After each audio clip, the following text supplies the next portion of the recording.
तो स्वागत है आप सभी लोगों का हमारे चैनल जीरो मांगा एक्सप्लेन में। तो रिटर्न ऑफ सीना बदल के एपिसोड 20 की स्टार्टिंग होती है, जहां पे दिखाया जाता है कि उस आदमी के मर जाने की वजह से वो लड़की तुरंत ही पीछे हट जाती है और वहीं वो सोच रही होती है कि आखिरकार मैंने इसकी स्वord को स्विंग होते हुए देखा भी नहीं है, मुझे लगा था कि ये बस एक ऑर्डिनरी सा इंसान है। वहीं वो कह रही होती है, कैसा लगता है कि तुम कोई ऑर्डिनरी चोर नहीं हो, क्या तुम हमें चेज कर रहे हो कि तुम्हें किसने भेजा है, क्या एमी सेक्ट इसके पीछे है। वहीं इस चीज को सुन गई वहां मुदोंग सीधा ही एक किक से अटैक करते हुए कहती है कि आखिरकार तुम किस बारे में बात कर रही हो। और वहीं दिखाया जाता है कि वो लड़की उस अटैक को वहीं ब्लॉक कर लेती है अपनी फैन की मदद से, और जिस वजह से वो वहां पीछे खिसकती हुई चली जाती है। वहीं मुदोंग आए कहती है कि पहले तुम थे जिसने हमारे ऊपर उस स्पीयर को थ्रो किया था, तो तुम हमसे ये बात क्यों पूछ रही हो। और वहीं वो लड़की सोच रही होती है कि मैं मुश्किल से ही टाइम पे रिएक्ट कर पाई थी कि ये कोई ऑर्डिनरी पीपल नहीं है जिन्हें मैं हैंडल कर सकती हूँ। और वहीं वो लड़की कहती है कि देखो, कैसा लगता है कि यहाँ पे कोई मिस्टेक हो गई है, तो इसलिए मैं तुमसे माफ़ी मांगती हूँ। और वहीं वो सोच रही होती है कि मुझे यहाँ से जल्दी निकलना होगा। और वहीं वो इतना सोच ही पाती है और दिखाया जाता है कि मुसांग तुरंत ही उस लड़की के पीछे आ जाता है। और इस चीज़ को देख के वो लड़की बहुत ज़्यादा हैरान होती है और वहीं वो पीछे पलटते हुए सोचती है आखिरकार कि ये बंदा कब मेरे पीछे आ गया। मैं ये श्योर हूँ कि ये बिल्कुल मेरी आंखों के सामने था। वहीं मुसांग कहता है कि तुम हमें चोर बुला रही हो क्या, वैसे जो चीज़ उस पत्थर के नीचे छुपी हुई है वो तुमसे बिलोंग करती है। तो वहीं इस चीज़ को सुन के वो लड़की परेशान होते हुए कहती है कि मैं इसीलिए कह रही थी कि यहाँ पे कोई मिसअंडरस्टैंडिंग हो गई है, कि ये हमारी मिस्टेक थी। तो वहीं मुसांग कहता है कि इसका मतलब, और वो तुरंत ही अपना और अनलीज करते हुए कहता है कि तुम क्या बात कर रही थी चेसिंग के और एमी सेक्ट के बारे में। तो वहीं इस चीज़ को देख के वो लड़की परेशान हो जाती है। वहीं मुसांग अपने ऑरा को इमिट करते हुए कहता है क्या जो एमी सेक्ट है वो तुम्हारे पीछे है। तो वहीं दिखाया जाता है कि वो लड़की तुरंत ही वहाँ से भागने लग जाती है। वहीं दिखाया जाता है मुरंग जो तुरंत ही उसके आगे आते हुए कहती है कि तुम्हें क्या लगता है कि तुम कहाँ जा रही हो। वहीं वो लड़की इस चीज़ को देख के सोच रही होती है कि ये बहुत ज़्यादा फास्ट है, कि आखिरकार ये लोग कहाँ से आए हैं। और वो तुरंत ही अपने उस फैन को सीधा ही मुरंग की तरफ थ्रो कर देती है। और वहीं वो सोच रही होती है कि सबसे पहले मैं अपने इस आयरन फैन की मदद से मैं इसकी आंखों को कवर करने की कोशिश करती हूँ। और तुरंत ही वो अपने हाथों में कुछ हिडन वेपन निकालती हुई कहती है, और जैसे ही ये मेरे हिडन वेपन से इंजर हो जाएगी तो ये मुझे आगे और ज़्यादा चेज नहीं कर पाएगी। और इतनी देर में दिखाया जाता है कि वो तुरंत ही उस पर आके एक स्लैश लगता है, जिस वजह से वो बीच में वहीं कट जाती है। और इस चीज़ को देख के मुरंग भी थोड़ी हैरान होती है और वो तुरंत ही वहाँ आगे से हट जाती है। और वहीं दिखाया जाता है कि उसके शरीर के दो टुकड़े होकर अलग अलग गिर जाते हैं। वहीं मुरंग कहती है कि ये क्या था, कि मैं उसको अकेली संभाल सकती थी, कि तुम्हें बीच में आके उसको मारने की जरूरत नहीं थी और हम उसको आगे चल के इंटरोगेट कर सकते थे। तो वहीं मुसांग भी कहता है कि उसने पहले ही अपना मर्डर्स इंटेंट रिलीज कर दिया था, तो इसका कोई पॉइंट ही नहीं था कि हम अपना टाइम इस चीज़ के लिए वेस्ट करें। वहीं वो पीछे पलटते हुए कहता है कि जो कुछ भी क्वेश्चन हमारे पास हैं हम उन्हें चियोंग हैंसियोंग से जाके पूछेंगे। और वहीं दिखाया जाता है कि मुसांग वहीं उस चियोंग के पास पहुंच गया होता है और वो तुरंत ही जाके अपनी तलवार को वहाँ उस चौंग के ऊपर रख देता है। वहीं वो चौंग परेशान होते हुए कहता है क्या तुम वापस आ गए। और वहीं दिखाया जाता है मुसांग जिसके गले के ऊपर तलवार लगा रखी होती है कुछ लोगों ने। वहीं मुसांग कहता है कि वहाँ पे कुछ लोग हमारा वेट कर रहे थे जिसके बाद वो हम पे अम्बुश कर सकें, क्या तुम हमें यहाँ पे टैप करने की कोशिश कर रहे थे। और वहीं दिखाया जाता है कि मुसांग को चारों तरफ से घेर रखा होता है और वहीं मुरंग को दो लोगों ने रोक रखा होता है। तो वहीं वो चौंग कहता है कि वो कोई टैप नहीं था, और वैसे जो बैग तुम लेके आए हो क्या तुम उसे ओपन करके दिखा सकते हो। तो वहीं दिखाया जाता है कि मुसांग उस बैग को वहीं खिला देता है और दिखाया जाता है कि उसमें से कुछ पर्ल निकलते हैं। तो वहीं इस चीज़ को देख के मुरंग चिल्लाते हुए कहती है कि ये तो बहुत ज़्यादा हाई क्वालिटी के नोस्टिल्यूसेंट पर्ल्स हैं।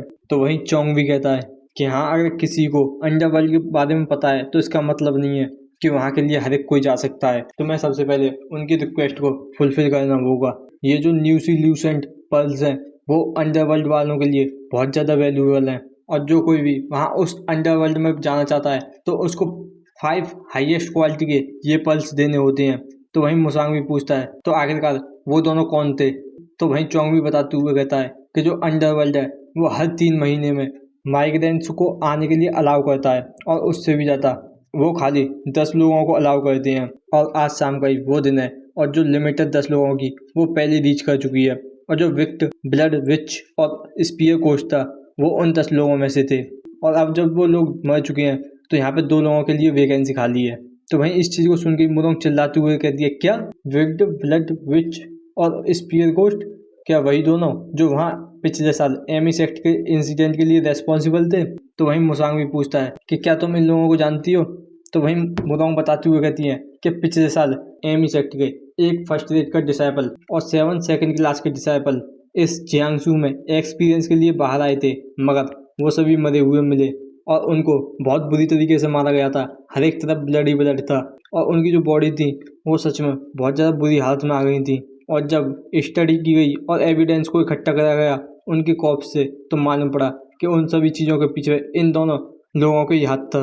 और फिर उसके बाद जो एमी सेक्ट है एक सर्च यूनिट को बना के इनके पीछे छोड़ दिया, मगर वह इनको ढूंढ नहीं पाए। और मैंने ये एक्सपेक्ट नहीं किया था कि वो दोनों लोग वही होंगे, और अगर मुझे पता होता तो ये इतनी जल्दी और आसानी से ख़त्म नहीं होता। और वो तुरंत ही वहाँ उन दोनों को बहुत ज़्यादा गाली देने लग जाती है। तो वहीं चोंग भी कहता है क्या तुम सच में ऑर्थोडॉक्स फैक्शन से ही हो। तो वहीं मुसांग भी कहता है क्या इससे कोई प्रॉब्लम है। तो वहीं चोंग कहता है नहीं। तो वहीं वो खांसते हुए कहता है और वैसे तुम्हारी जो डाउट है वो क्लियर होगा कि नहीं कि यहाँ जो कुछ भी चीज़ हुई है वो तुम्हारी अंडरवर्ल्ड में एंटर करने की रिक्वेस्ट की वजह से हुई है। तो वहीं मुसांग भी कहता है और एक लास्ट थिंग, और वो तुरंत ही वहाँ अपनी तलवार घुमा के वहाँ अपनी मयान में रखते हुए कहता है अगर तुमने दोबारा से इस तरीके का कुछ करने की कोशिश की। और वहीं दिखाया जाता है कि वहाँ उन सभी गार्ड्स की तलवार बीच में से कट जाती हैं। और वहीं मुसांग आगे कहता है तो ये तुम्हारी स्वॉर्ड नहीं बल्कि तुम्हारी गर्दन होगी। और वहीं दिखाया जाता है इस चीज़ को देख के वो सभी लोग बहुत ज़्यादा हैरान होते हैं। वहीं वो चोंग कहता है कि सच में अब मैं इस बात को अच्छी तरीके से अपने दिमाग में रखूँगा। और यहीं से सीन कट के दिखाया जाता है कि एक कैरेज एक नदी के पास जा रही होती है जहाँ एक बोटमैन वहाँ उनका इंतजार कर रहा होता है। और वहीं कैरेज चलाने वाले बंदा कहता है कि हम आ चुके हैं। और दिखाया जाता है कि मुसांग ने वहाँ उस स्पीयर घोस्ट और मोरोंग वहाँ उस विक्ड विलेज ब्रिज का रूप बना के उसमें आए होते हैं। और वहीं मोरोंग अंगड़ाई लेते हुए कहती है कि सच में ये बहुत ज़्यादा थका देने वाला था। मैं ये विश्वास नहीं कर सकती कि हम 1 घंटे तक इस अंधेरे वाले कैरेज में यहाँ पे आए हैं। तो वहीं मुसांग भी कहता है कि जिस हिसाब से तुम वहाँ खतरनाक ले रही थी तो देखने से ऐसा लगता है कि तुमने अच्छी खासी नींद ली है। तो वहीं मोरोंग मुसांग को शट अप बोलती है। तो वहीं दिखाया जाता है वो बोटमैन आगे आते हुए कहता है क्या तुम वो विक्ड ब्लड विच और स्पीयर घोस्ट हो। तो वहीं मुसांग भी कहता है कि हाँ ये सही है। तो वहीं मोरोंग टेलीपैथी की मदद से मुसांग से कहती है कि जितना मैंने एक्सपेक्ट किया था ये उससे ज़्यादा केयरफुल है, क्या इस हिसाब से हम पकड़े नहीं जाएंगे। तो वहीं मुसांग भी टेलीपैथी की मदद से कहता है कि मुझे पता ही था और इसलिए मैं सोच रहा था कि हमें उनका ह्यूमन मास्क बना के पहन लेना चाहिए। तो वहीं इस चीज़ को सुन गई मोरोंग वहाँ टेलीपैथी की मदद से कहती है क्या तुम मुझसे ये एक्सपेक्ट कर रहे थे कि मैं उनके फेस की स्किन को अपने फेस पे पहनूं, इससे अच्छा तो मैं मर ही जाऊंगी। और वैसे भी हमारे पास उस चीज़ के लिए टाइम नहीं था। और वहीं दिखाया जाता है वो बोटमैन जो वहीं स्पीयर घोस्ट और विक्ड ब्लड पिच की वहाँ फोटो मिलाने की कोशिश कर रहा होता है कि आखिरकार ये वही लोग हैं कि नहीं। तो वहीं वो बोटमैन कहता है कि मेरे हिसाब से स्पीयर घोस्ट के पास एक स्पीयर नहीं बल्कि एक स्वॉर्ड है। तो वहीं मुसांग भी कहता है कि हाँ मुझे ये ऐसा महसूस हो रहा था। तो वहीं बोटमैन कहता है कि अच्छा। और वहीं वो बोट में आते हुए कहता है कि हमें कैसल गेट के क्लोज होने से पहले जल्दी पहुंचना होगा और जल्दी से यहाँ आ जाओ। और तुम दोनों ही यहाँ लास्ट रह गए हो और मुझे नहीं लगा था कि जो स्पीयर घोस्ट है वो इतना ज़्यादा विनम्र होगा। तो वहीं मुसांग भी कहता है कि चुप रहो। और वहीं दिखाया जाता है कि वो बोटमैन वहाँ अपनी बोट को चलाने लग जाता है। और वहीं दिखाई जाती है मोरोंग जो वहाँ उस सीनरी को देखते हुए कहती है हे भगवान ये कितनी ज़्यादा प्यारी है। और वहीं दिखाया जाता है कि वो दोनों बोट में बैठे होते हैं। और वहीं मोरोंग कहती है कि मैंने सच में अपनी ज़िंदगी में ऐसी प्लेस पहले नहीं देखी है। और दिखाया जाता है कि वो बोटमैन उनको एक जगह ले आता है और वहीं वो कह रहा होता है कि हम यहाँ आ चुके हैं तो जल्दी से उतर जाओ। कि वहीं दिखाया जाता है कि मोरोंग और मुसांग दोनों ही वहाँ सो रहे होते हैं। वहीं मोरोंग कहती है कि बस 5 मिनट और। तो वहीं दिखाया जाता है वो बोटमैन चिल्लाते हुए कहता है क्या तुम यहाँ पे कुछ चीज़ देखने के लिए आए हो, जल्दी से इस बोट पे से उतरो। तो इतनी बात सुन गई भाई मुसांग वहाँ तुरंत ही बैठ जाता है, जिस वजह से वहाँ मोरोंग पीछे गिरने लग जाती है। वहीं मुसांग कहता है क्या यही वो प्लेस है। तो वहीं बोटमैन इशारा करते हुए कहता है कि जैसे ही तुम इस केव के डीप में जाओगे तो तुम्हें एक गेट कीपर मिलेगा जिसको तुम्हें अपनी ये नोस्टिल्यूसेंट पर्ल्स को उनको देना होगा। और वहीं दिखाया जाता है कि मुसांग और मोरोंग वहाँ उस तरफ निकल जाते हैं। वहीं वो बोटमैन सोच रहा होता है कि ये बंदे बहुत ज़्यादा इंटरेस्टिंग है, यहाँ तक कि जो मार्शल मास्टर हैं वो भी बहुत ज़्यादा नर्वस हो जाते हैं इस प्लेस पे आके। मगर ये इस तरीके से यहाँ पे सो रहे थे, या तो ये उन सभी से डिफरेंट है या फिर ये बहुत ज़्यादा बेकार है और ये अगर इसी तरीके से एक्ट करते रहे तो ये यहाँ जल्दी मर जाएंगे। और वहीं दिखाया जाता है कि मोरोंग और मुसांग वहाँ उस अंडरवर्ल्ड में आ चुके होते हैं। और वहीं मोरोंग उस जगह को देखते हुए कहती है वाह हे भगवान क्या हम सच में अंडरग्राउंड है, यहाँ तक कि मैं इस जगह की छत भी नहीं देख सकती। तो वहीं मुसांग भी कहता है कि सच में कितना ज़्यादा इंटरेस्टिंग है। तो वहीं मुरंग पूछती है और क्या चीज़? तो वहीं मुसांग बताता है कि यहाँ पे बहुत ज़्यादा स्मोक होना चाहिए इन सभी फायर लाइट की वजह से, मगर यहाँ पे ऐसा कुछ नहीं है। तो इसका मतलब यहाँ से हवा बाहर जा रही है और जो फ्रेश एयर है वो यहाँ पे वापस आ रही है। तो वहीं मुरंग कहती है कि ऐसा लगता है यहाँ पे किसी तरीके का वेंटिलेशन सिस्टम है। और तभी दिखाया जाता है मुरंग कुछ चीज़ सेंस करके बहुत ज़्यादा हैरान होती है। और वहीं दिखाया जाता है एक बंदा जो वहाँ मुरंग पे से सामान चुराने की कोशिश करता है। तो वहीं दिखाई जाती है मुरंग जो उसके हाथ को पकड़ के वहीं तोड़ देती है, जिस वजह से वो बंदा बहुत ज़्यादा चिल्लाने लग जाता है। वहीं मुरंग गुस्से में कह रही होती है, क्या तुम यहाँ पे मेरे पैसे चुराने की कोशिश कर रहे थे या तुम मुझे छेड़ने की कोशिश कर रहे हो यहाँ पे? और तुम क्या सोच रहे हो कि तुम कहाँ टच करने की कोशिश कर रहे थे, और क्या मुझे तुम्हारा हाथ यहीं पे काट देना चाहिए? तो वहीं वो बंदा भी चिल्लाते हुए कहता है, ऐसा कुछ नहीं है, मैंने बस तुम्हें पहली बार देखा था तो मैं बस क्यूरियस था यहाँ पे। तो वहीं इस चीज़ को सुन के वहाँ मुरंग गुस्सा करते हुए कहती है कि अगर तुमने दोबारा से इस तरीके की चीज़ करने की कोशिश करी तो ये तुम्हारा हाथ नहीं बल्कि तुम्हारी गर्दन होगी। और इस चीज़ को सुन के वो बंदा बहुत ज़्यादा हैरान होता है और वहीं वो बहुत ज़्यादा परेशान होकर रोते हुए कहता है कि यस मैं समझ गया और ऐसा दोबारा से नहीं होगा। तो वहीं मुरंग भी वहाँ उसको फेंकते हुए कहती है कि चलो ठीक है यहाँ से जाओ। और वहीं वो बंदा अपने हाथ को पकड़ते हुए कहता है कि तुमने गलत बंदे के साथ पंगा ले लिया है, अब मैं इसका रिग्रेट कराऊंगा। तो इस चीज़ को सुन गई मुरंग गुस्से में कहती है कि क्या मैं तुम्हें यहीं मार दूँ? तो इस चीज़ को सुन गई वो बंदा वहाँ माफ़ी मांगते हुए भग जाता है। तो वहीं मुसांग भी कहता है कि ऐसा लग रहा है कि ये हमें टेस्ट करने की कोशिश कर रहा था क्योंकि हम यहाँ पे नहीं हैं। तो वहीं मुरंग भी कहती है क्या मुझे उसको और ज़्यादा मारना चाहिए था कि इस तरीके के बास्टर्ड उनके लिए एक एग्जाम्पल बनना जरूरी है, वरना वो मक्खियों की तरह इधर से उधर उड़ते ही रहेंगे। तो वहीं मुसांग भी चलते हुए कहता है कि चलो सबसे पहले यहाँ पे एक रूम ढूंढ लेते हैं जिससे मैं यहाँ पे अपनी इस वेशभूषा को बदल सकूँ। तो वहीं मुरंग भी कहती है मगर तुम इसमें बहुत ज़्यादा क्यूट लग रहे हो। और वहीं दिखाया जाता है एक बंदा जो इन सारी चीज़ों पर नज़र रख रहा होता है और वहीं वो कहता है कि अच्छा तो इनको हल्के में नहीं लिया जा सकता। और वहीं दिखाया जाता है कि वो टकला बंदा जिसने वह मुरंग को परेशान करने की कोशिश की होती है वो भी उसी के साथ ही होता है। और वहीं वो दूसरा बंदा अजीब से एक्सप्रेशन में कहता है मगर इन जैसे बंदे बिल्कुल परफेक्ट मील है मेरे लिए। द लीजेंडरी न्यू कॉमर इनिटेटर योम ब्यूची, मैं ये मेक श्योर करूँगा यहाँ तक कि मैं इनके सोल की भी हर एक चीज़ चुरा लूँगा। और वहीं वो टकला बंदा सोच रहा होता है कि मुझे सिर्फ मेरा कंपनसेशन दे दो बास्टर्ड। और दिखाया जाता है कि मुसांग और मुरंग एक रेस्टोरेंट में आ चुके होते हैं और वहीं मुसांग कहता है कि अब मुझे बहुत ज़्यादा अच्छा लग रहा है जब मैंने ये अपनी मूछें निकाल दी हैं। तो वहीं मुरंग भी कहती है तो अब बताओ हम कैसे और कहाँ ढूंढेंगे जो चीज़ हम ढूंढने के लिए आए हैं। तो वहीं इस बात को सुन के मुसांग कहता है कि वो लोग अपने आप से हमारे पास आ जाएंगे बिना हमारे कुछ किए। तो इस बात को सुन के मुरंग कुछ समझ नहीं पाई होती है और तभी वो टेलीपैथी की मदद से कहती है कि जब से ही हम यहाँ पे आए हैं तो कोई हमें फॉलो कर रहा है। और दिखाया जाता है कि वहाँ योमबोची होता है जो उनकी पीछा कर रहा होता है। वहीं वो हंसते हुए कहता है कि आखिरकार तुम आज क्या कर रहे हो, और वैसे अब मुझे ये विश्वास है कि ये हमारा पहली बार है कि मैं तुम दोनों को यहाँ पे देख रहा हूँ। क्या ये कहना सही होगा कि तुम यहाँ पे इस अंडरवर्ल्ड में बिल्कुल नए हो? तो वहीं मुसांग पूछता है कि आखिरकार तुम कौन हो? तो वहीं योमबोची बताता है कि तुम्हें इस तरीके से मुझसे सतर्क होने की जरूरत नहीं है, मैं कोई भी सस्पिशियस पर्सन नहीं हूँ, मेरा नाम योमब्योची है और तुम यहाँ पे नए लगते हो और इसलिए मैं बस यहाँ पे तुमको एक ऑफ़र देना चाहता था। तो बस इसलिए मैं यहाँ पे तुमको मेरी असिस्टेंस ऑफ़र करना चाहता था, और यहाँ पे ऐसा कुछ भी नहीं है जिसके बारे में मैं नहीं जानता हूँ इस अंडरवर्ल्ड में। और वहीं योमबोची को देख के मुरंग सोची होती है कि सच में कि यहाँ पे स्कैमर इतनी जल्दी आ गया। वहीं मुसांग कहता है कि मैं ही श्योर हूँ कि तुम यहाँ पे फ्री में हमको कुछ भी चीज़ ऑफर नहीं करोगे। तो यहीं इस चीज़ को सुन के योमबोची हंसते हुए कहता है कि तुम्हारा यहाँ पे पहली बार है तो इसलिए तुम्हें पता नहीं होगा, मगर ये कहा जा सकता है कि ये जो अंडरवर्ल्ड है वो ट्रेस के लिए एक हैंगआउट की जगह है और फाइनल डेस्टिनेशन है उन लो लाइफ्स की। और हमेशा ही यहाँ पे डेंजर ओवरफ्लो होते रहता है और हर एक मोड़ पे यहाँ पे चोर हैं, और जैसे ही तुम अपनी आंखों को झपकाओगे तो तुम्हारे पास जो कुछ भी होगा वो पूरी तरीके से चुर जाएगा। मगर अब वो तुरंत ही अपने ऊपर हाथ मारते हुए कहता है कि तुम्हें और ज़्यादा चिंता करने की जरूरत नहीं है क्योंकि मैं योमबोची यहाँ पे हूँ और मैं इस अंडरवर्ल्ड का एक इंसाइक्लोपीडिया हूँ जो तुम्हें हर एक जगह अच्छी तरीके से गाइड कर सकता है, वो भी बस 1 सिल्वर की प्राइस में।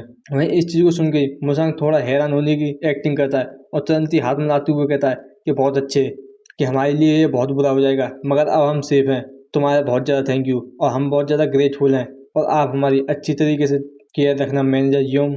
वहीं योमब्योची भी कहता है चलो ठीक है, अगर तुम यहाँ पे किसी भी चीज़ के लिए क्यूरियस हो तो तुम मुझसे पूछ सकते हो, अगर तुम्हें कोई भी चीज़ चाहिए या तुम्हें घर ढूंढना है या फिर तुम्हें इस सिटी में घूमना है, जो कुछ भी है उन्हें तुम पूछ सकते हो। तो वहीं इस बात को सुन गई मुसांग और मुरंग एक दूसरे की तरफ देखते हैं। वहीं मुरंग कहती है कि हमने सुना है कि यहाँ पे स्पेशल ड्रग और एपोड्राइसिस आराम से मिल जाती हैं इस अंडरवर्ल्ड में, तो क्या तुम हमें वो दिलवा सकते हो? तो वहीं इस बात को सुन के ही योमबोची थोड़ा सा हैरान होता है। वहीं मुरोंग कहती है कि क्या गलत है, क्या तुम ये नहीं कर सकते? तो वहीं योमबोची कहता है नहीं, ऐसा कुछ नहीं है, मैं सच में इसमें तुम्हारी हेल्प कर सकता हूँ, मगर ये कोई ऐसी चीज़ नहीं है इसके बारे में वुमन ज़्यादा पूछती हैं, और उससे भी ज़्यादा जो इस अंडरवर्ल्ड में सबसे ऊंचे पद पे हैं वो इस ड्रग एप्रोडीसियस को हैंडल करती हैं। तो वहीं मुरोंग कहती है तो इसका मतलब तो तुम ये कहना चाहते हो कि तुम ये नहीं कर सकते? वैसे तुम अपने आप को इतना ज़्यादा स्किलफुल बता देते। तो वहीं इस बात को सुन के योमबोची भी हंसते हुए कहता है नहीं, मैं सच में तुम्हारी इसमें हेल्प कर सकता हूँ। तो वहीं मुरोंग कहती है चलो ठीक है तो फिर। वहीं मुसांग आगे कहता है और यहाँ पे कोई ऐसा है जिसको हम मरवाना चाहते हैं बाहर, तो क्या तुम ऐसे आदमी को ढूंढ सकते हो जो हमारी इसमें हेल्प कर सके, चाहे वो असैसियन हो या फिर एक कॉन्टैक्ट मैन या कोई हिटमैन, ऐसा ही कुछ। तो वहीं योमबोची भी कहता है कि ये अंडरवर्ल्ड पूरा कॉन्ट्रैक्टर से भरा हुआ है और जो प्राइस है वो टारगेट के ऊपर निर्भर करती है कि तुम्हारा जो टारगेट है वो कौन है। तो वहीं मुसांग भी सीरियस फेस बनाते हुए कहता है कि हमारा टारगेट एक पी ग्रेड का मार्शल मास्टर है, क्या ये पॉसिबल है? तो वहीं इस चीज़ को सुन के योमबोची हंसते हुए कहता है एक पी ग्रेड, तो इसका मतलब ये मार्शल मास्टर की टेरिटरी में आता है। अगर तुम ऐसे बंदे को ढूंढ रहे हो जो तुम्हारे ड्रग्स कोई असैसिनेशन का काम कर सके, तो इसके लिए तुम्हें बहुत ज़्यादा मनी चाहिए। तो वहीं मुरोंग भी कहती है कि हमारे पास 100 नियांग गोल्ड है। और वहीं इस चीज़ को सुन के योमबोची बहुत ज़्यादा मन में खुश होते हुए कहता है कि सच में ये मेरे लिए बहुत ज़्यादा बड़ी मछली हाथ लगी है। और वो अपनी खुशी को कंट्रोल करते हुए कहता है कि चलो ठीक है, मुझे आपको गाइड करने दीजिए अभी इमीडिएटली माय डियर गेस्ट। और वहीं वो बहुत ज़्यादा खुशी से वहाँ से चलते हुए जाने लग जाता है। वहीं इस चीज़ को देख के ही मुरोंग और मुसांग भी अपनी क्रीपी स्माइल करने लग जाते हैं। और यहीं से सीन कट के दिखाया जाता है कि योमबोची उनको एक जगह पे लेके आ चुका होता है जहाँ पे कई सारे गुंडे लोग बैठे होते हैं। वहीं योमबोची कहता है कि तुम प्लीज़ यहाँ पे थोड़ी देर के लिए रुको, मैं उनसे थोड़ी बात करके आता हूँ पहले। और वहीं वो तुरंत ही जाके एक बंदे से चुपड़ी हुई बातें करते हुए कहता है कि हेलो, तुम कैसे हो? मैं ये होप करता हूँ कि तुम अच्छे होंगे। और मैं यहाँ पे कुछ लोगों को लेके आया हूँ जो किसी को हायर करना चाहते हैं, और वो बिल्कुल फ्रेश मीट हैं जो बिल्कुल अभी यहाँ पे आए हैं, और उनके पास 100 गोल्ड है। मैं तुमको उसका 20% दूंगा अगर तुम उनको क्लीन कर देते हो। तो वहीं इस चीज़ को सुन के ही वो बंदा भी वहीं हंसते हुए कहता है 100 न्यांग, कि मैं ये एक्सपेक्ट ही कर सकता हूँ। लेजेंडरी न्यू कॉमर इनिटेटर, तुम सच में बहुत ज़्यादा अच्छे हो। और वो तुरंत ही वहाँ खड़ा होते हुए मुसांग से कहता है कि तुम किसी को मरवाना चाहते हो? तो वहीं मुसांग भी कहता है कि हाँ बिल्कुल सही। और वहीं वो चलते हुए मुसांग के सामने आके खड़े होते हुए कहता है और तुम बताओ कि तुम किसको मरा हुआ देखना चाहते हो? तो वहीं इस बात को सुन के मुसांग पहले तो चुप रहता है और वो तुरंत ही हंसते हुए कहता है कि इसकी कोई ज़रूरत नहीं है। तो इस बात को सुन के ही वो बंदा और योमबोची बहुत ज़्यादा हैरान हो जाते हैं। और वहीं वो बंदा गुस्सा करते हुए कहता है क्या तुम हमसे पंगा लेने की कोशिश कर रहे हो अभी, कि तुम यहाँ से इसी तरीके से वापस नहीं जा सकते जब तुम यहाँ पे आए हो? तो वहीं मुसांग भी हंसते हुए कहता है क्योंकि तुम लोगों का लेवल इतना नहीं है कि तुम अपने टारगेट को किल कर सको, और ये ज़्यादा अच्छा रहेगा अगर ये मैं खुद कर देता हूँ। तो यही इस बात को सुन के ही वो बंदा बहुत ज़्यादा गुस्सा करने लग जाता है, और वो तुरंत ही अपनी पीछे से तलवार निकालते हुए कहता है कि सच में क्या तुम ये सोच रहे हो कि तुम मुझसे ज़्यादा स्ट्रांग हो, और मैं ये प्लान कर रहा था कि मैं तुमसे मनी लेके तुम्हें ऐसे ही जाने दूंगा। और वो तुरंत ही अपनी तलवार उठाते हुए सीधा ही मुसांग के ऊपर चलाते हुए कहता है मगर अब तुम यहीं मरने वाले हो। मगर दिखाया जाता है कि मुसांग उस तलवार को यूं ही तोड़ देता है, और इस चीज़ को देख के वो बंदा बहुत ज़्यादा हैरान होता है, और तुरंत ही मुसांग एक पाम अटैक सीधा ही उस बंदे की छाती पर कर देता है। और जिस चीज़ को देख के वहाँ सभी लोग बहुत ज़्यादा हैरान होते हैं, और वहीं दिखाया जाता है वो बंदा जो पीछे जाके गिरता है। वहीं मुसांग कहता है तुम हमें पैसे देने के बाद जाने देते कि आखिरकार यहाँ पे क्या चल रहा है मैनेजर योम। और इस चीज़ को देख के योमबोची बहुत ज़्यादा हैरान हो जाता है, और वहीं वो कह रहा होता है कि सच में आज मेरे लग गई। और वहीं वो चिल्लाते हुए कहता है कि सच में मुझे नहीं पता था कि ये इस तरीके का पर्सन है। वहीं इस चीज़ को देख के वो बंदा भी कहता है क्या? तो वहीं योमबोची भी चिल्लाते हुए कहता है कि सच में ये बहुत ज़्यादा बुरा केस है। वहीं मुसांग आगे कहता है कि तुमने कहा था कि तुम यहाँ पे अंडरवर्ल्ड में हर किसी को जानते हो, मगर ऐसा लगता है मगर तुम पर्सन को अच्छी तरीके से पढ़ नहीं सकते। वहीं इस बात को सुन के योमबोची कुछ कहने की कोशिश करता है, वहीं मुसांग उसकी बात काटते हुए कहता है कि मुझे लगता है कि ये जो बंदा है वो यहाँ पे बुरा है। और इस बात को सुन के वो बंदा भी बहुत ज़्यादा हैरान हो जाता है। वहीं वो चिल्लाते हुए कहता है कि ये बिल्कुल भी सच नहीं है कि ये बंदा और मैं बिल्कुल एक सेम साइड में।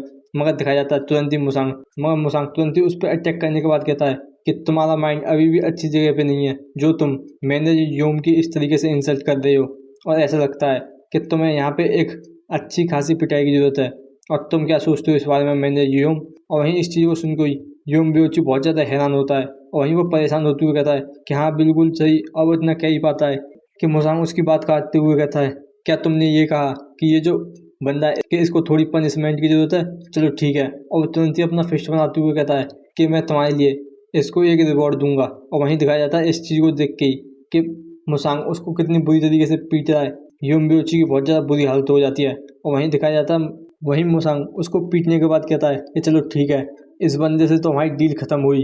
और वहीं इस चीज़ को देख के यूम ब्योची बहुत ज़्यादा डरा हुआ होता है और वहीं मुसांग अपने खून के हाथों से ही अपने बालों को संभालते हुए कहता है, प्लीज़ हमें अब की बार एक सही पर्सन के पास लेके चलना। वहीं इस चीज़ को सुन के यूम ब्योची बहुत ज़्यादा डरते हुए एक सल्यूट मार के कहता है, ठीक है मैं बिल्कुल समझ गया। और वो तुरंत ही वहाँ से चलने लग जाता है। वहीं इस चीज़ को देख के मुरोंग भी कहती है कि बेचारा आदमी। तो सीन कट के दिखाया जाता है अंडरवर्ल्ड के बैंडेज रीजन का, जहाँ पे दिखाया जाता है कि यूम ब्योची वहाँ मुसांग और मुरोंग को लेके आ गया होता है उस बैंडेज रीजन में। वहीं मुरोंग कहती है आखिरकार तुम इस तरह की प्लेस पे हमें क्यों लेके आए हो? तो वहीं यूम ब्योची भी कहता है कि ये बैंडेज रीजन है, ये अंडरवर्ल्ड का वो एरिया जहाँ पे बहुत टाइम से लोग अपनी स्ट्रेंथ को बढ़ाने में लगे हुए हैं, जैसे कि आउटसाइड वर्ल्ड में मार्शल फ्रैक्शन है। और ये कहा जा सकता है कि ये अंडरवर्ल्ड का की एरिया है। वहीं मुरोंग कहती है, क्या तुम हमें इंटेंशनली यहाँ पे इस डेंजरस प्लेस पे लेके तो नहीं आए? तो वहीं यूम ब्योची भी घबराते हुए कहता है कि नहीं बिल्कुल नहीं, ऐसा कुछ भी नहीं है, कि ये वही प्लेस है जहाँ पे तुम आना चाहती थी। यहाँ पे तुम्हारे ड्रग्स और मार्शल मास्टर के कॉन्ट्रैक्टर या फिर असेसिन के लिए अच्छा खासा काम हो जाएगा। तो वहीं मुरोंग भी कहती है, अगर तुम सच बोल रहे हो तो जल्दी से यहाँ पे भौंको।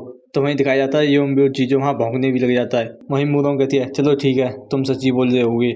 और वहीं दिखाया जाता है यूम ब्योची जो इस चीज़ से परेशान हो गए वहाँ गुस्सा कर रहा होता है और वहीं मन ही मन में मुरोंग को गाली दे रहा होता है। वहीं इस चीज़ को देख के मुरोंग कहती है कि तुम्हारे ये फेस के साथ क्या है? और वो तुरंत ही यूम ब्योची अपना फेस दोबारा से वहीं अच्छा करते हुए दिखाने लग जाता है और वहीं वो मन ही मन में गुस्सा कर रहा होता है कि आखिरकार इसको कैसे पता लगा। वहीं मुसांग मुरोंग से टेलीपैथिक मदद से कहता है कि ये प्लेस सच में यहाँ पे बहुत ज़्यादा स्ट्रॉन्ग लोग एक जगह पे हैं, यहाँ तक कि अगर कोई डिसेंट मार्शल मास्टर भी हो तो उसका भी सर अलग हो सकता है। और उससे भी ज़्यादा इस एरिया के सेंटर में यहाँ वो टावरिंग कैसल है, तो ऐसा लगता है कि यही वो हेल कासल है। तो यहाँ पे डार्क ब्लैक टाइप की टेस्ट पाने में बहुत ज़्यादा आसानी होगी। वहीं मुरोंग कहती है, और इसके अलावा और वहीं दिखाया जाता है बच्चे कुछ सभी बैंडेज रीजन के लोग जो मुरोंग को ही देख रहे होते हैं, जिस बात से मुरोंग बहुत ज़्यादा गुस्सा कर रही होती है। तो वहीं मुसांग भी टेलीपैथी की मदद से कहता है कि यहाँ तुम किसी को मार मत देना, कि बस थोड़ा सा इंतजार रखो। वहीं मुरोंग भी गुस्सा करते हुए टेलीपैथी की मदद से कहती है, अगर मैं अब तक मार सकती तो मैं इन सभी को मार दिया होता, मगर। और वहीं दिखाया जाता है एक बंदा जो मुरोंग से कहता है कि हे क्यूटी यहाँ पे, कि सच में तुम बहुत ज़्यादा अकेली हो तो तुम मुझे ज्वाइन क्यों नहीं करती? मैं ये मेक श्योर करूँगा तुम्हारा जो टाइम है वो अच्छा गुजरे। तो वहीं दिखाई जाती है मुरोंग जो इसकी बात को इग्नोर करके वहाँ से जाने लग जाती है। वहीं इस चीज़ को देख के वो बंदा गुस्सा करते हुए कहता है, क्या तुम मुझे इग्नोर कर दियो? और वहीं दिखाया जाता है कि वो तुरंत ही मुरोंग की चोटी पर हाथ लेके जा रहा होता है और गुस्से में कह रहा होता है कि मैंने कहा यहाँ पे आओ। वहीं इस चीज़ को देख के मुरोंग गुस्सा करते हुए कहती है कि मैं अब इसे और ज़्यादा नहीं झेल सकती। और वहीं दिखाया जाता है इतनी देर में कि मुरोंग कुछ कर पाती उससे पहले मुसांग तुरंत ही जाके उस बंदे का हाथ पकड़ के वहीं मोड़ने लग जाता है, जिससे वो बंदा वहीं चिल्ला रहा होता है। और इस चीज़ को देख के मुरोंग कह रही होती है कि सच में तुम मुझसे मना कर रहे थे? तो वहीं मुसांग भी कहता है कि हाँ मेरा बस जो हाथ है वो स्लिप हो गया। तो वहीं मुरोंग भी कहती है हाँ बिल्कुल। और वहीं दिखाया जाता है और इस चीज़ को देख के वहाँ सभी लोग होते हैं वो वहीं उठने लग जाते हैं, वहाँ मुरोंग और मुसांग पे अटैक करने के लिए तैयार होते हैं। और वहीं दिखाया जाता है यूम ब्योची वो पीछे बहुत ज़्यादा मन ही मन में हंसते हुए कह रहा होता है कि जैसा कि मैंने प्लान किया था कि अब ये दोनों यहाँ से बच के नहीं जा सकते। और वहीं मुरोंग भी यूम ब्योची को इस तरीके से हंसते हुए देख के कहती है कि सच में ये बास्टर्ड। वहीं मुसांग भी कहता है ये कितना ज़्यादा ट्रबलसम है, यहाँ पे मुझे सभी लोगों को मारना पड़ेगा एक एक करके। और वहीं इस चीज़ को सुन के यूम ब्योची के होश उड़ जाते हैं। और वहीं कोई आते हुए कहता है कि बहुत हुआ, और जिस वजह से सभी लोग वहीं रुक जाते हैं। और वहीं एक बंदा आते हुए कहता है कि तुम लोग सभी यहाँ से चले जाओ, ऐसा लगता है कि ये मुझे ढूंढ रहा है। और इस बात को सुन के सभी लोग वहाँ से जाने लग जाते हैं। वहीं मुरोंग इस बंदे को देख के सोच रही होती है कि ये ओल्ड मैन, ऐसा लगता है कि ये यहाँ पे इस रीजन में बहुत ज़्यादा इंपॉर्टेंट फिगर है। वहीं यूम ब्योची भी वहाँ उस बंदे के सामने जाके उसकी तारीफ़ करते हुए कहता है कि प्लीज़ मुझे अलाउ करें मैं इनको इंट्रोड्यूस करूँ, कि ये चाई गैंगजियोक हैं जो यहाँ इस एरिया में बिजनेस डीलिंग सबसे ज़्यादा इन्फ्लुएंशियल मैन है। वहीं चाई गैंगजियोक भी कहता है बहुत टाइम हो गया मिले हुए मिस्टर यूम, कि तुम यहाँ पे एक गेस्ट लेके आए हो, तो बताओ कि इन्हें क्या चाहिए। तो वहीं मुरोंग भी कहती है कि हम ड्रग्स और एपोडिसिस में इंटरेस्टेड थे। चिए गैंगजियोक भी कहता है कि मुझे नहीं लगता है कि ये कोई ऐसी चीज़ है जो एक यंग वूमेन खुद से बाय करने के लिए आएगी। तो वहीं मुरोंग भी कहती है कि इसके रीजन से तुम्हें कोई मतलब नहीं है, तो वहीं गैंग ड्यूक भी कहता है कि चलो ठीक है, ये कोई मैटर ही नहीं करता जब तक तुम मुझे पे करती हो। तो वैसे तुम्हें ये कितना चाहिए? तो वहीं इस बात को सुन के मुरोंग कहती है कि हमें एक एक कैरेज दोनों के लिए चाहिए। तो वहीं इस चीज़ को सुन गई गैंग ड्यूक बहुत ज़्यादा हैरान होता है। वहीं वो पीछे मुड़ते हुए कहता है कि चलो ऐसा प्रिटेंड करना कि ये डील हमारे बीच में हुई नहीं है और यहाँ से तुम जा सकती हो। तो वहीं इस बात को सुन के मुरोंग हल्ला मचाते हुए कहती है क्या, मगर क्यों? क्या तुम यहाँ पे डर गए या फिर ये सोच रहे हो कि हमारे पास पैसे नहीं है? तो वहीं गैंग ड्यूक भी कहता है कि ये पॉलिसी है कि हम इतनी बड़ी डील किसी इंडिविजुअल के साथ नहीं कर सकते। तो वहीं मुरोंग भी कहती है कि चलो ठीक है, तो मैं अपनी डील की टर्म्स को चेंज कर देती हूँ, तो कैसा रहेगा? और ये जो क्वालिटी और इफेक्ट है उन ड्रग और एफरोडिसियस का, वो बाहर के मुकाबले इस अंडरवर्ल्ड के बहुत ज़्यादा अच्छा है। और अगर दूसरे शब्दों में कहूँ, यहाँ के जो इंग्रेडिएंट हैं इस प्लेस के वो बहुत ज़्यादा यूनिक हैं। तो बिल्कुल यहाँ पे हम रॉ इंग्रेडिएंट लेंगे और हम बिल्कुल सेम प्राइस पे करेंगे जितनी की एक कैरेज एफरोडिसियस की प्राइस होगी। और तुम इस बारे में क्या सोचते हो? क्या ये जो डील है वो अच्छी है कि नहीं? वहीं इस चीज़ को सुन के गैंग ड्यूक बहुत ज़्यादा हैरान होता है। वहीं वो कहता है कि कितना ही मैं इस बारे में सोचूं, मगर तुम यहाँ पे बहुत ज़्यादा सस्पिशियस हो कि यहाँ पे यूजुअली एक ग्रुप होता है वो इस तरीके से इतनी ज़्यादा लार्ज क्वांटिटी को रिक्वेस्ट करता है, और ये कोई ऐसा अमाउंट नहीं है जो कोई इंडिविजुअल आके मांगने लग जाए। मगर फिर भी यहाँ पे खाली तुम दो ही लोग हो जो एक कैरेज के बराबर दो इंग्रेडिएंट को मांग रहे हो। और वो तुरंत ही अपना और रिलीज करते हुए कहता है कि आखिरकार तुम कौन हो और तुम यहाँ पे क्या कर रहे हो? तो वहीं इस बात को सुन गई मुरोंग भी कहती है कि आखिरकार तुम मुझे ऐसे क्यों बुला रहे हो? और वहीं वो अपना और रिलीज करते हुए कहती है कि तुम्हें अच्छा लगेगा जब मैं तुम में थोड़ी सी पिटाई लगा दूंगी। तो और वहीं इस बात को सुन के गैंग ड्यूक भी हंसते हुए कहता है कि तुम ये सोच रही हो कि तुम मुझे यहाँ पीट सकती हो?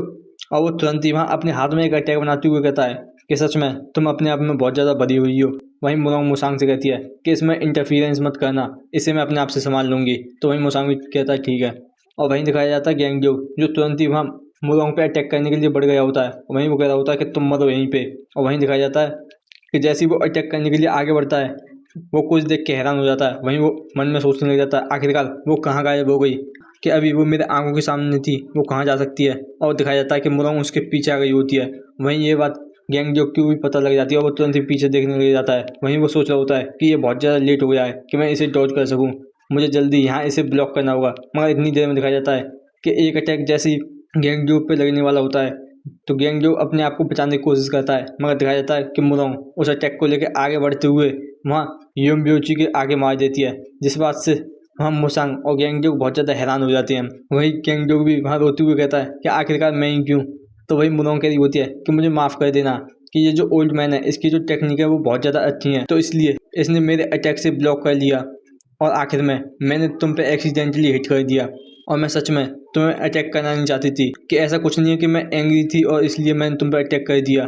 वहीं दिखाया जाता है गैंग ड्यूक जो गुस्सा करते हुए कहता है क्या तुम मुझे मॉक करने की कोशिश कर रही हो? वहीं दिखाई जाती है मुरोंग जो दोबारा से एक और अटैक बना के गैंग ड्यूक पे अटैक करने के लिए आ जाती है। वहीं वो कह रही होती है कि यहाँ चिल्लाना बंद करो, मैं देखती हूँ कि तुम इसको डॉज कर सकते हो कि नहीं। और वहीं इस अटैक को देख के गैंग ड्यूक सोच रहा होता है कि सच में ये दोबारा से मेरे सामने कैसे आ सकती है इतनी जल्दी। मगर दिखाया जाता है तुरंत ही वहाँ पे एक और अटैक दोबारा से वो योम्योची पे आके मार देती है। और इस चीज़ को देख के गैंग ड्यूक बहुत ज़्यादा हैरान होता है। वहीं मुरोंग कह रही होती है योम्योची से कि वो मुझे माफ़ कर देना। वहीं इस चीज़ को सुन के गैंग ड्यूक सोच रहा होता है कि सच में मैं इसका कोई भी मैच नहीं हूँ, ये बहुत ज़्यादा ग्रेट मार्शल मास्टर है।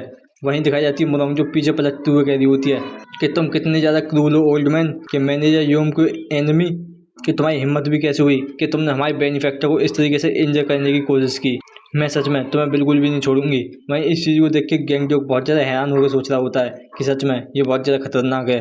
वहीं दिखाई जाती है मुरोंग जो तुरंत ही वहाँ दोबारा से एक अटैक गैंग ड्यूक पे करने के लिए तैयार हो जाती है। और वहीं वो क्या कि मैं तुम्हें सच में पनिश करूँगी इस बार। और वहीं इस चीज़ को देख के गैंग ड्यूक सोच रहा होता है कि ये दोबारा से आ रही है। वहीं मुरोंग अपना अटैक लेके सीधा ही गैंग ड्यूक के सामने पहुंच गई होती है। वहीं उससे कहती है कि ये अब की बार सच में होगा। और वहीं दिखाया जाता है एक पाम अटैक जो सीधा ही गैंग ड्यूक के पेट में आगे लगता है, जिससे गैंग ड्यूक पीछे जाके गिरता है। वहीं इस चीज़ को देख के वहाँ सभी लोग हैरान होते हैं। और वहीं दिखाया जाता है भीड़ में एक बंदा जो इस चीज़ को देख के तुरंत ही वहाँ से मुड़ के जाने लग जाता है। और वहीं इस चीज़ की नज़र मुसांग को भी पड़ गई होती है।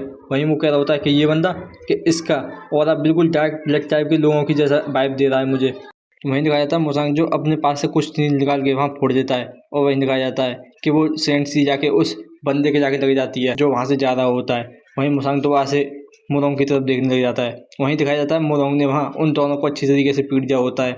वहीं मोरोंग गोंगजियोक से पूछती है कि तुम्हें पता है कि इंग्रेडिएंट हैं वो कहाँ पे कल्टीवेट किए जाते हैं। तो वही गैंगजोक भी कहता है कि हाँ ये सही है। तो वहीं मोरोंग कहती है कि चलो ठीक है, हमें वहाँ के लेके चलो। तो वहीं इस चीज़ को सुन के गैंगजोक हैरान होता है और वहीं वो कुछ कहने की कोशिश करता है, मगर मोरोंग वहाँ अपना स्कैरी सा फेस बना के उसकी बात काटते हुए कहती है कि ये क्या है, मैं अभी तुम्हें ढंग से सुन नहीं पा रही। तो वहीं गैंगजोक भी कहता है कि ये बहुत ज़्यादा रिस्की है मेरे लिए। तो वहीं मोरोंग भी कहती है क्या तुम ये कह रहे हो कि तुम यहाँ पे मरना चाहते हो। तो वहीं गैंगजोक कहता है कि बिल्कुल नहीं। वहीं दिखाया जाता है गैंगजोक जो वहाँ सोच रहा होता है कि योमब्योची कि मैं तुमसे बाद में डील करूंगा। वहीं योमब्योची सोच रहा होता है कि सच में मैंने बहुत बड़ी मिस्टेक कर दिया, एक बहुत ज़्यादा खतरनाक मिस्टेक। वहीं मुसांग वहाँ टेलीपैथी की मदद से कहता है कि ग्योमुआ कि यहाँ पे एक बंदा था कि वो डार्क ब्लड टाइप के जैसा ही बिल्कुल मर्डर से इंटेंस निकाल रहा था। तो वहीं इस चीज़ को सुन के मोरोंग कहती है क्या सच में, मगर फिर भी तुमने उसको फॉलो नहीं किया। तो वहीं मुसांग भी कहता है कि हाँ ये सही है कि मैंने उसके ऊपर विंटर डिफाइन सेंट को छोड़ दिया है। तो वहीं मोरोंग कहती है क्या, मगर क्यों, तुम उसके पीछे जा सकते थे। तो मुसांग कहता है कि हाँ मैं बाद में जाऊँगा जब ये इस एपोजेसिस का मैटर सॉल्व हो जाएगा और ये हमारे लिए अच्छा रहेगा। तो वहीं इस बात को सुन के मोरोंग कहती है मगर मैं इन सभी का अच्छी तरीके से ध्यान रख सकती हूँ। तो वहीं इस बात को सुन के ही मुसांग वहाँ चुप होता है। वहीं मोरोंग कहती है क्या तुम मुझ पर टेस्ट नहीं करते। तो वहीं मुसांग सोचने लग जाता है कि वैसे यहाँ पे इस पॉइंट पे इसको कोई डेंजर नहीं है। तो वहीं टेलीपैथी की मदद से मुसांग कहता है कि मगर फिर भी अपना ध्यान रखना, यहाँ पे बिना मतलब के कोई भी अननेसेसरी प्रॉब्लम को खड़ा मत करना, और तुम्हें पता ही होगा कि यहाँ पे किस तरीके के एक्सपर्ट आ सकते हैं। तो वहीं मोरोंग शर्माते हुए कहती है क्या तुम मेरे बारे में चिंता कर रहे हो कि हाँ तुम ऐसा, और वो इतना कह रही होती है और इतनी देर में मुसांग वहाँ से चला जाता है। और इस चीज़ को देख के मोरोंग थोड़ा गुस्सा कर दिया है। और वहीं से सीन करके दिखाया जाता है आयरन ब्लड बटालियन का, जहाँ पे मा यांगजी कहता है कि यंग मिस कि हमने हयाक मुसांग के बारे में इन्वेस्टिगेट कर लिया जैसा कि आपने कहा था।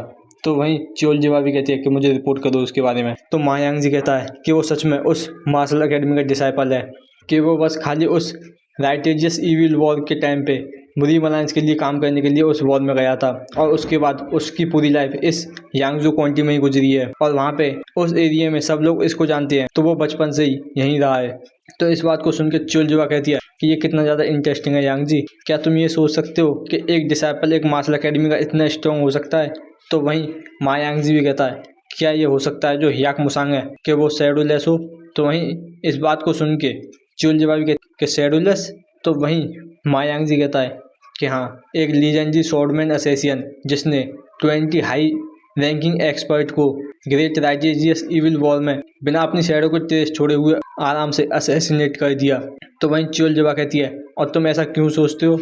तो वहीं मा यांगजी कहता है कि ये बस एक फीलिंग है, सबसे पहले कि ये वही टाइम है जब हयाक मुसांग मुरीम अलायंस में अपनी सर्विस के लिए वहाँ उस टाइम पे गया था, और वही टाइम था जब शैडोलेस भी वहाँ एक्टिव था, और उससे भी ज़्यादा। और वो सच में एक सुपर एक्सपर्ट है जिसने मिस्टीरियस लॉर्ड और हमारे खुद के एल्डर को भी बिना कोई दिक्कत के आराम से हैंडल कर लिया, वो भी खुद से, मगर फिर भी उसके बारे में कोई भी नहीं जानता है। मैं ये समझ सकता हूँ कि जो मुरीम अलायंस है उसने परफेक्टली इसको हिडन रखने की कोशिश की है, और ये माना जा रहा है कि जो शैडोलेस है उसी ने ही टायरेंट ब्लड पाम एम्परर को एसेसिनेट किया है। और हयाक मुसांग भी उस टाइम पे बहुत सारी वॉर में था, और अचानक से वो 2 साल के लिए वहाँ से गायब हो गया जब वॉर ख़त्म हो गई, जबकि वो अपने होम टाइम को वापस लौट के नहीं उस वॉर के ख़त्म हो जाने के बाद। कि ये हो सकता है कि जो टायरेंट ब्लड पाम एम्परर को मारने गया था वो खुद भी उस प्रोसेस में इंजर हो गया और उसको 2 साल लग गए अपनी रिकवरी के लिए। तो वहीं इस बात को सुन के चियोलजिवा कहती है कि शैडोलेस कि सच में वो एक ग्रेटेस्ट स्वॉर्डमैन है, मगर हयाक मुसांग के बारे में थोड़ा सा अलग है कि माना कि वो एक आर्म स्वॉर्डमैन है, मगर उसके पास किसी तरह की मिस्टीरियस पावर है। और हम ये भी कह सकते हैं जो शैडोलेस है वो कोई एक सिंगल पर्सन ना हो के एक ग्रुप हो। अगर ऐसी बात है तो हमारी ये सोचना बिल्कुल बेकार की बात है। और वैसे भी तुम ये नहीं सोचते कि हमें इस तरीके का कंक्लूजन लाना बहुत ज़्यादा डिफिकल्ट है। तो वहीं मा यांगजी भी कहता है कि मुझे माफ़ कर दीजिए कि मैंने इतना सोचा ही नहीं। तो वहीं चियोलजिवा भी हंसती हुई कहती है वैसे मैं भी यही सोच रही थी कि ये पॉसिबिलिटी हो सकती है। वहीं वो सोच रही होती है कि वैसे मुझे नहीं पता है कि मेरे मास्टर या किस चीज़ के पीछे। यहीं से सीन कट के दिखाया जाता है हेल कासल का, जहाँ पे मुसांग वहाँ एक छत पे से बैठ के उस हेल कासल को देख रहा होता है, जो वहाँ देखते हुए कह रहा होता है कि इसको बहुत ज़्यादा टाइट तरीके से गार्ड किया जा रहा है, कि यहाँ का हर एक गेट गार्ड फर्स्ट रेट के लेवल से हाई है, यहाँ तक कि यहाँ से एक चींटी भी क्रॉल करके नहीं जा सकती। और ये मेरे लिए अच्छा है कि मैं यहाँ पे अकेला आया हूँ और इसी बात को कह के वो वहाँ से तुरंत ही छलांग लगा के वहाँ हेल कासल की बॉल के पास पहुँच जाता है। और वहीं दिखाया जाता है एक गार्ड जो वहाँ उबासी लेने लगता है, तो तुरंत ही वहाँ से उसके पीछे एक बंदा आते हुए कहता है, क्या तुम यहाँ पे थक गए? तो वो गार्ड कहता है, बिल्कुल नहीं सर। तो वहीं वो बंदा कहता है कि जब तुम यहाँ थकी गए हो तो तुम्हें आराम से यहाँ पे अच्छी तरीके से अंगड़ाई ले लेनी चाहिए। तो वहीं इस बात को सुन के वो गार्ड भी कहता है कि मुझे माफ़ कर दें कि मैं बस यहाँ पे थोड़ा सा स्लिप हो गया था। तो वहीं वो बंदा भी गुस्से में कह रहा होता है कि क्यों ना मैं तुम्हें यहीं पे आराम से सुला दूं, जिससे तुम्हें दोबारा से उठने की ज़रूरत ही न पड़े और तुम आराम से सोते रहो। तो इस बात को सुन के ही वो गार्ड भी बहुत ज़्यादा डरते हुए माफ़ी मांग रहा होता है। तो इस बात को सुन के वो बंदा भी चिल्लाते हुए कहता है कि जल्दी से यहाँ से आउटर बॉल की निगरानी पे जाओ। तो इस बात को सुन के वो गार्ड भी जाते हुए कहता है, यस सर। और वहीं दिखाया जाता है कि वो गार्ड उसी तरफ आ रहा होता है जहाँ मुसांग छुपा हुआ होता है, मगर दिखाया जाता है कि उस गार्ड के आने से पहले मुसांग वहाँ इनविजिबल हो जाता है। और वहीं वो गार्ड आते हुए कहता है कि सच में ये बहुत ज़्यादा बड़ा है कि मेरी जो शिफ्ट है वो जल्दी ख़त्म होने वाली है, मगर ऐसा कोई तरीका ही नहीं है कि मैं यहाँ से जल्दी जा सकूँ, कि बस ये मेरे सोने से पहले एक अच्छी सी वॉक है। और वहीं दिखाया जाता है मुसांग जो वहाँ द्वार से विजिबल होते हुए कहता है कि लगता है कि ये इसी डायरेक्शन में है। और वहीं दिखाया जाता है मुसांग जो वहाँ अंदर जाने लग जाता है। और वहीं दिखाया जाता है दो गार्ड आ रहे होते हैं जो आपस में बात कर रहे होते हैं। और इस चीज़ को देख के मुसांग वहाँ द्वार से वहाँ इनविजिबल हो जाता है। और वहीं दिखाया जाता है कि मुसांग उन दोनों गार्ड के बीच में होकर निकल जाता है। और वहीं दिखाया जाता है एक गार्ड जिसको कुछ महसूस होता है। और वहीं वो दूसरे गार्ड से मुड़ते हुए कहता है कि तुम्हें यहाँ पे एक हवा का झोंका सा नहीं मालूम हुआ? तो वहीं दूसरा गार्ड भी कहता है कि बिल्कुल नहीं। और वहीं दिखाया जाता है कि मुसांग वहाँ अंदर आ चुका होता है। और वहीं दिखाया जाता है हेल कासल का लॉर्ड, और उसके सामने एक बंदा के रिपोर्ट कर रहा होता है। और वहीं इस बात को सुन के हेल कासल का लॉर्ड कहता है कि जो न्यू कॉमर यहाँ आए हैं उसने चाय गैंगडियोक को ओवर पावर कर दिया। और वहीं दिखाया जाता है कि मुसांग वहाँ इन सारी चीज़ों को सुन रहा होता है। वहीं वो सोच रहा होता है कि सच में हमने इतना ज़्यादा बड़ा कमोशन खड़ा कर दिया। तो वहीं वो बंदा भी रिपोर्ट देते हुए कहता है कि ये कहना सही रहेगा कि वो चाय गैंगडियोक के साथ बिल्कुल बच्चों की तरह खेल रहे थे, और जो भी टेक्निक वो यूज़ कर रहे थे वो बिल्कुल नहीं थी, और यहाँ तक कि मैं उन्हें फॉलो भी नहीं कर पा रहा था। तो हेल कासल का लॉर्ड भी कहता है कि मुझे नहीं पता था कि जो न्यू कूमर का अभी जो ग्रुप आया है वो इतने ज़्यादा अच्छे हैं उनमें लोग, और वैसे तुम्हें पता लगा कि वो कौन थे? तो वहीं वो बंदा भी कहता है कि मुझे माफ़ कर दें कि ये हेल कासल की साइड के लिए बहुत ज़्यादा डिफ़िकल्ट है। तो इस बात को सुन के ही डीमन कैसल लॉर्ड भी कहता है कि हाँ, उन पर थोड़ी नज़र रखो, क्या पता अगर वो अच्छे हुए तो मैं उन्हें रिक्रूट कर लूँ अपने लिए। वहीं इस बात को सुन के मुसांग सोचने लग जाता है कि ऐसा लगता है कि यहाँ भी ग्रुप्स में कंपटीशन है। कि वहीं दिखाया जाता है हेल कासल लॉर्ड को मुसांग की प्रेजेंस थोड़ी सेंस हो जाती है और वो तुरंत ही वहाँ से कुछ नाइफ मुसांग की तरफ फेंक देता है, मगर दिखाया जाता है कि मुसांग वहाँ से चला गया होता है। और वहीं गार्ड कह रहे होते हैं कि यहाँ पे कुछ मैटर है। वहीं हेल कासल लॉर्ड सोच रहा होता है कि वहाँ पे कोई नहीं है, मगर इम्पॉसिबल, मगर मुझे थोड़ी सी एनर्जी महसूस हुई थी कि ये कैसे हो सकता है कि वहाँ कोई नहीं है। और वहीं वो गेट खोल के बाहर आते हुए देखता है। वहीं वो देखते हुए कहता है कि मैं यहाँ पे कोई भी सस्पिशियस चीज़ नहीं देख पा रहा हूँ, क्या वो मेरी इमेजिनेशन थी? तो वहीं एक गार्ड आते हुए कहता है कि माय लॉर्ड क्या हुआ? तो वहीं हेल कासल लॉर्ड भी उसे रोकते हुए कहता है कि ये कुछ नहीं है, कि मैं यहाँ थोड़ा ओवरली सेंसिटिव हो रहा हूँ। और वैसे पेट्रोल गार्ड से कह देना कि वो इस एरिया में अच्छी तरीके से पेट्रोल करें। वहीं मुसांग वहाँ छिपा सोच रहा होता है कि कितना ज़्यादा सरप्राइजिंग है कि मैंने अपने आप को अच्छी तरीके से हाइड कर रखा था, मगर फिर भी इसने मुझको डिटेक्ट कर लिया। इसका मतलब कि ये 9 ग्रेड सेक्ट के सेक्ट लीडर जितना लेवल पे है, और उससे भी ज़्यादा ऐसा लगता है कि ये यहाँ इस हेल कैसल में सबसे ज़्यादा स्ट्रॉन्गेस्ट नहीं है, कि मैं सच में यहाँ पे अपनी गार्ड को डाउन नहीं रख सकता। और यहीं पे ये हमारा एपिसोड ख़त्म हो जाता है।